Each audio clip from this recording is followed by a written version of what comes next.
இரவில் கேட்க வேண்டிய இறைவனின் வார்த்தை. என் நெருக்கத்திலே கர்த்தரை நோக்கி கூப்பிட்டேன், அவர் எனக்கு செவி கொடுத்தார்.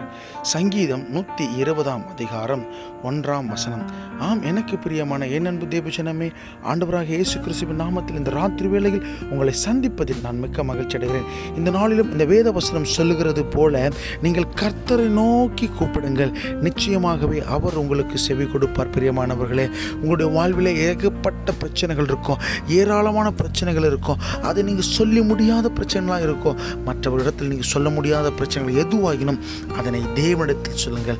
தேவன் உங்களுடைய கூக்குரலுக்கு செவி கொடுத்து அவர் உங்களை விடுவிக்க வல்லவராக இருக்கிறார். இந்த நாளில் அவர் உங்களுக்கு செவி கொடுக்க காத்து கொண்டிருக்கிறார். நீங்கள் கூப்பிட வேண்டிய வேலை இதுவே. இந்த வேளையில் நீங்கள் கர்த்தரை கூப்பிடும் பொழுது தேவன் நிச்சயமாக உங்களுக்கு செவி கொடுப்பார். ஆமேன். இந்த நாளில் தேவன் உங்களோடு கூட இருப்பாராக. ஆமேன், ஆமேன்.